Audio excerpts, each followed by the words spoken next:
Okay, so from this practice you can see now, they should practice their eyes closed and can have the feeling. When feeling of your opponent start approach to you and you know how to retreat immediately. So that's very important. One thing is most of them they didn't do good is this one. So this one the body should circle instead of pushing it. So when you go here, the body, see the hands right away like a snake, you climb over. Yeah. So from here, it climb over. Yeah, that's it. Hey, let's climb over. And this climb over. But at the same time, body don't lean forward, like this lean forward. No. Yeah, when you climb over, but don't lean forward. Okay, so this part, watch out. And also, her body a little bit tilted forward, so let her watch out. Okay, otherwise, I keep practicing. It get deeper and deeper. Okay, you should know, we are producing also Taichi ball Qigong tape, specialized for Taichi ball Qigong training. And also we are producing another tape, specialized for Taichi symbol sticking hand training. So far, what we introduce in this tape, because this tape is a pushing hands. So what we introduce in this tape is very brief, very simple. If you'd like to know more about that, please get a Taichi ball Qigong training and also Taichi symbol a sticking hand training tape. That too will make you more detail.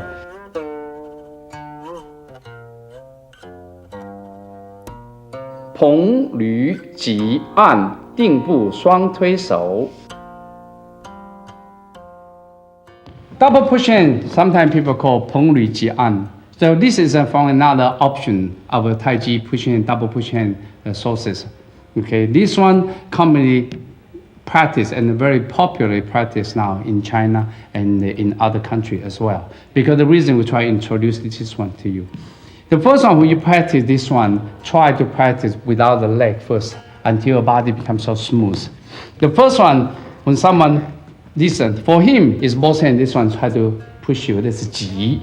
Ji is like a press. Press can be this way and can be this way. It can be this way or can be this way. But for the easier practice for beginners, always push hand like this one. It'll be easier for beginner. After a long time of practice, you can change any way you like to press your partner. So from here, you can see my hand try to control with the joints area. So when I push it, I try to seal him down. So what whole purpose of this one is an. An that means seal down. So I seal down, try to lock him here.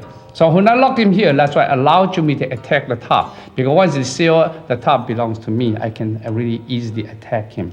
Because the reason for him to avoid that, right away you can see turn. When he turn, this is a pong. The chest arc in, right away you can see. Now he put me in the bad position. My hands, I lost the purpose already. They circle around. This is ji, this is lü. Now lü. When you lü, this hand he pluck, this hand lock here. Lock here, he can easily break here because he control here. Because this reason you gotta watch out because this one has been locked. For this reason the hand, you can see my elbow drop. When the elbow drop, he cannot lock me. But at the same time, he can seal me. Because he can seal me right away, you can see my hands come in to protect myself from him to lock me down. So because this reason, I go in, become ji, and he's an. So when you do an, and then everything repeat again. Pong, this lü, his elbow down, and ji, an.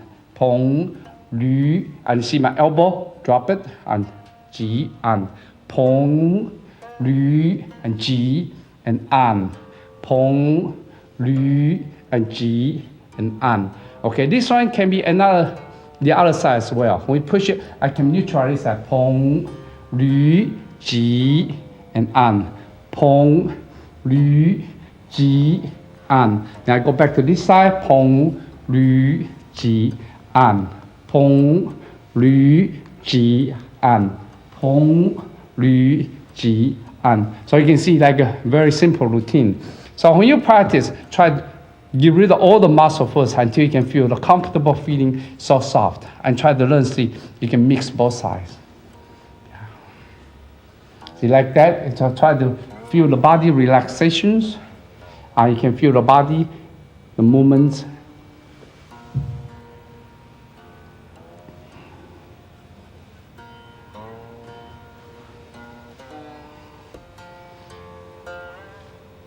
Okay. After you practice for a long time, when you feel bodies have become comfortable, the hand become comfortable, then start calling with the leg. Actually, calling with the leg is easier than the stationary. That's what we did earlier. Because this one allows your body move forward and then backwards. That means you have extra space for yourself to neutralize and to push.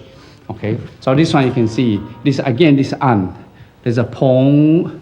There's a lü. Right away, ji, an. Pong, lü, ji, and an. Pong, lü, ji, an. Again, this when you get an, I use a pong to neutralize. When I right away I go to roll back, right away he uses ji to against me. Right away this an, again I push it down. An, pong, lü, ji, an. Pong, lü, ji, an. Pong, lü, ji, an. Now this one I can go this side. Pong, lü, ji, an. Pong, lü, ji, an. Pong, lü, ji, an. So you can see everything is just repeating. Okay. So that's called stationary. So stationary includes two parts. The one with the leg parallel face each other. The other one actually the leg stands forward and backwards. Okay. So this one is a very common practice. Again, you should practice until the eyes close. Everything comes from the feeling. This feeling is so important in Taichi Pushing hand called listening, jing. Listening is ear listening. No, it's the skin feeling. It's not the ear listening. Okay. Now we try to get a student to practice this one and see if they make any mistakes.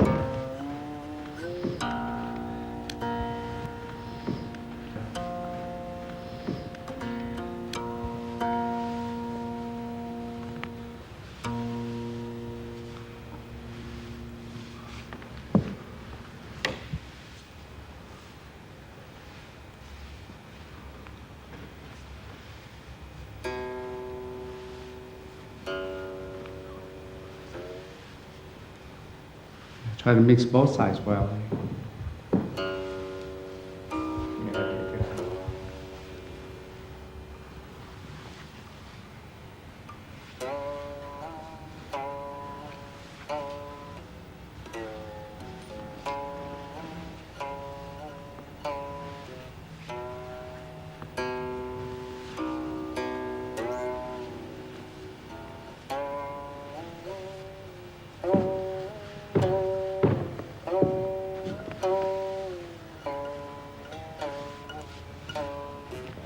Okay, all right. Basically, no, they're not bad. Don't stand up. Don't stand up. Okay, the first thing you can see, the groin area is wide exposed because the legs supposed to get a little bit lined up.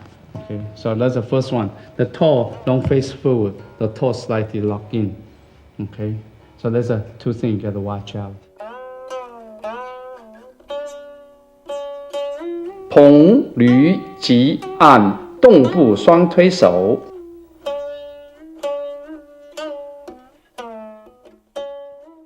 Earlier, we introduced it's stationary, but now it's moving because after all, when you're pushing with someone, you're moving. You're not really stay there stationary all the time, especially in the battle situations.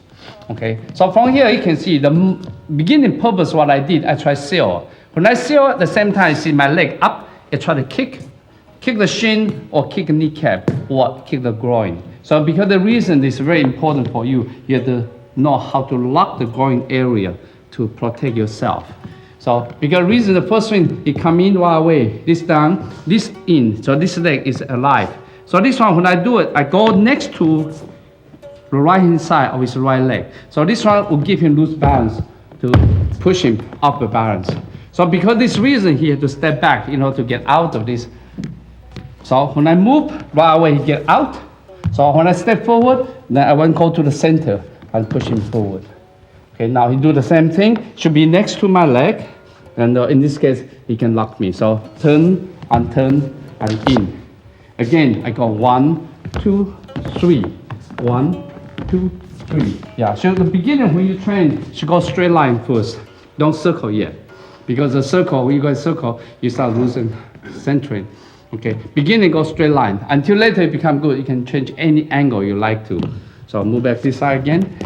So this one is a 1, 2, 3. Then 1, 2, 3. 1, 2, 3. Remember, you can change your hands. 2, 3. 1, 2, 3. 1, 2, 3.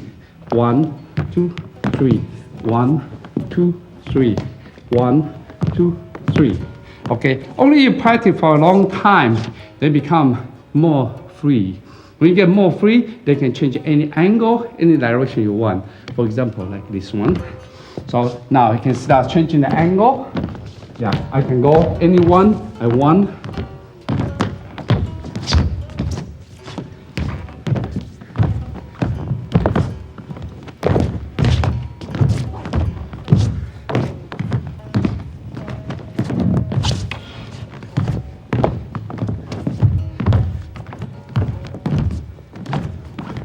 Okay, now you can see from here the whole concept is I try to lock him, try to push him in the bad angle, he try to lock me in the bad angle, and mutual try to get out.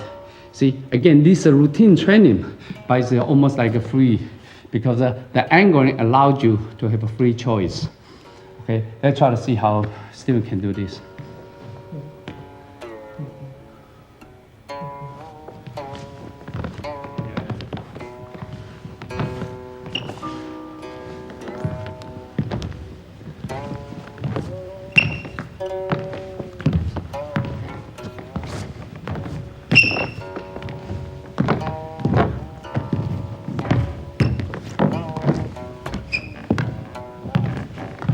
Watch the eyes, don't look at the hands. The eyes look at the body. Sometimes you can just close your eyes and put a feeling there. Just really good. And keep good distance and try to have a sense of opponent. When you push it, really try to seal. When you neutralize, really try to neutralize like real situations. And allow the body to turn, and the waist, use the waist to control. And try to mix both sides whenever you need it. Yeah. Good. Try to change side.